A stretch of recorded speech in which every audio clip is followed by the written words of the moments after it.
happening in here. So this is our biggest story of this show. BD's entrance into footwear. 2 years ago we started with climbing shoes.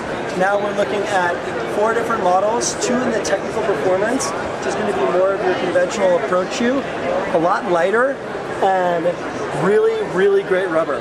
So we've got the Mission LT, which is going to be longer approaches. It has a heel stop, it has a rock plate, and then your boulder flat irons go to the shoe for scrambling.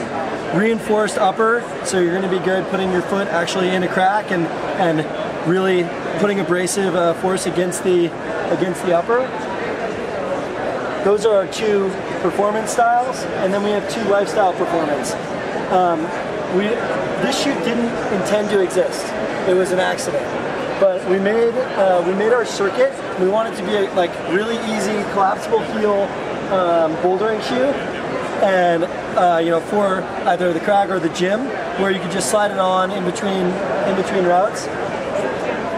We started tampering around a little bit, and the Session was born, and this might be the shoe that folks are most stoked on. Just really easy slide in, slide off if you're belaying, and then that elastic heel makes it so that it's taut on your foot and really comfortable. Approach shoes being built off the climbing shoe launch from 2 years ago. BD's entering footwear, and not lightly.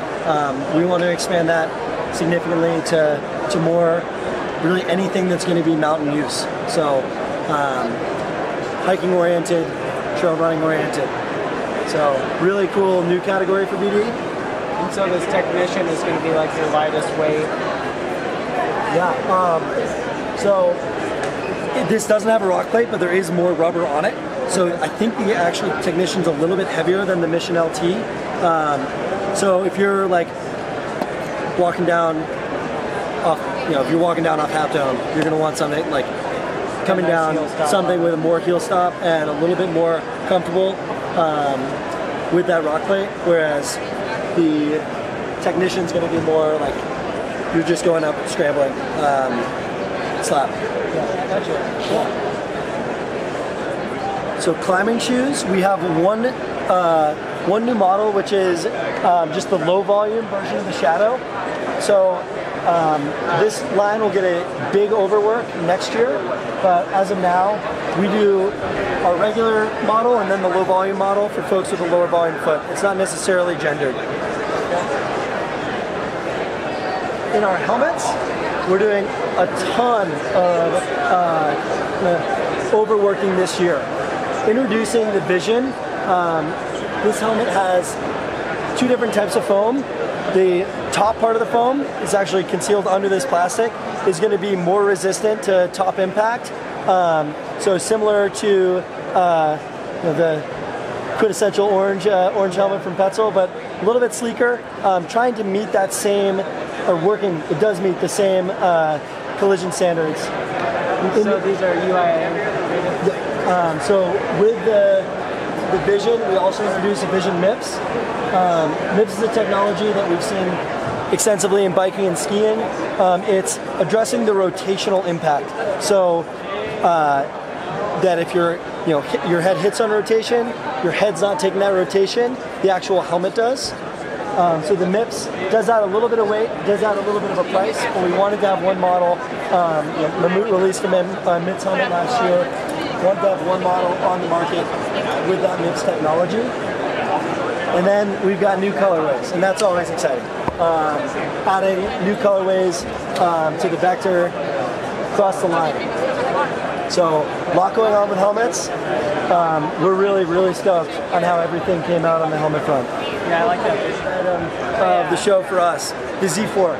So if you remember the C3 and the X4, we're kind of combining into one cam that has both flex while it's not placed to prevent walking, and then rigid stem when you're going to place for more dexterity and a finer actual placement. So introducing a whole line as well as a line of offsets You're hooked. The Z4, it's really cool. So there's two different patterns going on here. On the larger cams, we have a dual twisted cable, and that connection is essentially allowing the cam to be flexible when placed in all directions. One thing with the C3, it was really just flexible in one direction. So this allows that full kind of rotational flex.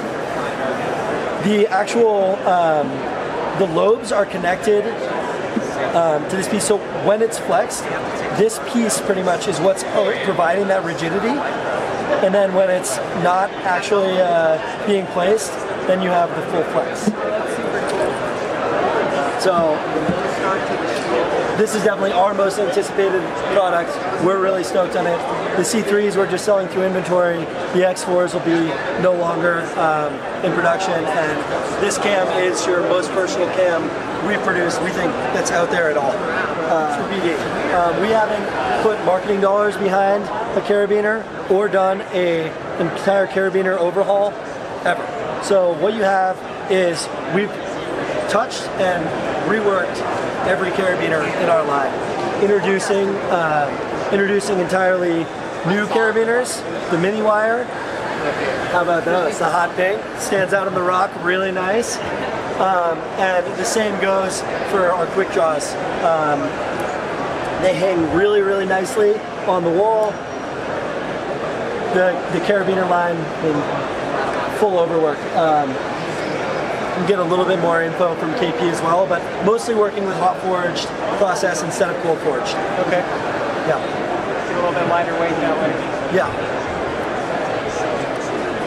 So the internet, for video's sake, it might be better to circle back to the front of the room where the one is suspended to see through the entire harness. But what you have is, this is the 2020 Olympics, like Tokyo. This is Adam Ondra's harness. So we worked directly with Adam designing it, and a lot of the features are specific for really lightweight sport climbing. It's not our lightest harness, but the feature set on it is totally new system for harnesses.